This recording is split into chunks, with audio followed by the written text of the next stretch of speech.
सहायक बने अंजनी के गर्भ से। और वही हनुमान जी कृष्णावतार में कपिध्वज के रूप में माने महाभारत के साथ में नहीं थे, लेकिन जिस रथ पर अर्जुन और श्री कृष्ण बने उसी रथ के ऊपर जो पताका लगा था उसी पताके में विराजमान। एक बार अर्जुन को भी अहंकार आ गया। अर्जुन के साथ में कृष्ण जैसे पार्थ थे और बाण चलाता था। कौरवों के पक्ष से कर्ण युद्ध कर रहा है और पांडवों के पक्ष से अर्जुन युद्ध कर रहा है। तो कौरवों के पक्ष से युद्ध और पांडवों के पक्ष से जब युद्ध हो रहा था तो ये बाण मारते थे, अर्जुन बाण मारते थे तो पांडव माने कौरव पक्ष से जो अर्जुन थे वो थे पुत्र ही थे, जिसको कर्ण कहा जाता है। समझ रहे हैं? कुंती पुत्र ही थे, लेकिन उस समय सूत पुत्र के रूप में जाने जाते थे और अंगराज के राजा जाने जाते थे। और कर्ण जब बाण चलाता था तो अर्जुन का रथ आगे माने कहीं टस से मस नहीं हो रहा था। तो इस स्थिति को देख करके अर्जुन के अंदर अहंकार आ गया। हम इसको जीत गए। श्री कृष्ण ने अर्जुन से कहा बेटा अहंकार मत करो, अहंकार करना ठीक नहीं। फिर उनको मोह भी व्याप्त हो गया। मैं क्या करूंगा, मैं अपने लोगों को मार पीट करके मैं राज्य क्या करूंगा, कैसे राज्य चलाऊंगा, ये ठीक नहीं है।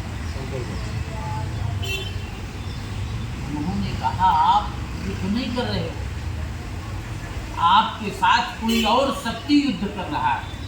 तो अर्जुन के मोह को समाप्त करने के लिए गीता का उपदेश किया। 18 अध्याय गीता का उपदेश किया। उस गीता की उपदेश से लास्ट में जाकर के अर्जुन का मोह समाप्त हुआ। तब वो युद्ध किए कि कर्मण्येवाधिकारस्ते मा फलेषु कदाचन, कर्म करना मेरा अधिकार है, फल क्या मिलेगा उससे समझते।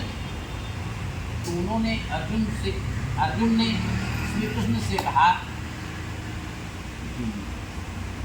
सखा द्वारिकाधीश, ये जो आपने गीता सुनाया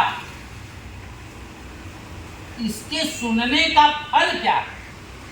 उन्होंने कहा कि व्यक्ति अपने पथ पर सतर्कता से लग जाता है, अपने कर्तव्य पथ पर सतर्कता से लग जाता है, अपने उद्देश्य पूर्ति के लिए वो काम करने।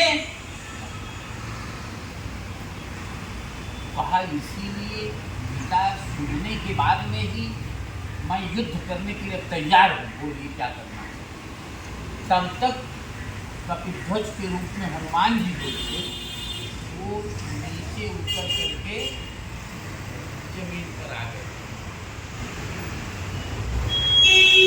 आप करके कहा द्वारिकाधीश मैं भी गीता का उपदेश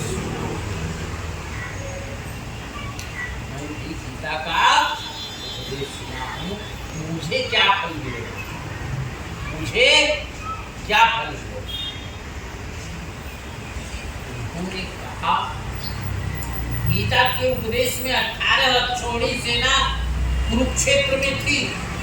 श्री कृष्ण की 18 अक्षौहिणी सेना कौरवों के साथ में युद्ध करने के लिए थी। लेकिन गीता का उपदेश मात्र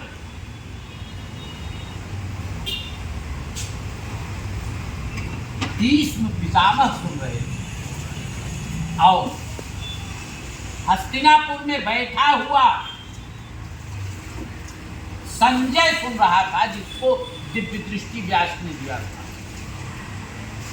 और तीसरा व्यक्ति अर्जुन वहीं बैठ कर अर्जुन को ही निमित्त बना करके गीता का उपदेश किया। और चौथा व्यक्ति थे हनुमान जी, कपिल ध्वज के ऊपर बैठे। हनुमान जी जब नीचे उतरे, कहे कि मुझे भी गीता उपदेश सुनने का अवसर मिलेगा। श्री कृष्ण आश्चर्य में पड़ गए कि आप कहाँ? मैं तो ऊपर था। कहा कि आपको गीता सुनने का अवसर तब मिलेगा जब आप उसके लिए योग्य हैं। जो जिस पोजीशन में आपने गीता का उपदेश सुना, उस पोजीशन में आपको प्रायश्चित लगेगा, आप पिशाच हो जाओगे। कहा मैं ये जानता नहीं था अर्जुन जी, श्री कृष्ण जी द्वारिकाधीश इसका फल इतना। कहा मैं अज्ञान में भूल कर दिया हूँ, तो मैं इस भूल से मुक्ति कैसे पाऊँ, ये बताइए। कहा आपने गीता का उपदेश सुना? कहा हाँ। कहा आपने वक्ता से ऊपर बैठ करके गीता का उपदेश सुना, इसलिए आपको यह प्रायश्चित लग रहा है। अगर वक्ता से अनुमति लेकर के आप क्रिया किए होते तो आपको पिशाच नहीं होना होता, समझ लें। लेकिन वक्ता की अनुमति के नाते अगर आप पूछ लिए होते, आप ऊपर ही रहते, कोई दिक्कत नहीं, तो आपको पिशाच योनि में नहीं जाना होता। लेकिन आपने अज्ञानता में ये भूल किया है, इसलिए हम आशीर्वाद देते हैं और उपाय बताते हैं कि आप इसी गीता का भाष्य लिखो, गीता की सरल व्याख्या कर दो, जिससे और लोग ऐसी गलती न करें। इसीलिए आपके पिताजी को पता है कि वक्ता से ऊपर, भगवान से ऊपर हमारा आपका असर नहीं होता, लेकिन हमारा आपका धर्म इतना लचीला है कि लोग कहते हैं कि किसी तरह जैसे आप इस पे बैठ गए तो आप मन स्थिर भी हो गया कि नहीं हो गया? माने अकरणान मंद कर लो श्रेयस कर, कुछ न करने से कुछ करना अच्छा होता है। हनुमान जी का ध्यान करने के लिए एक बार हाथ जोड़िए।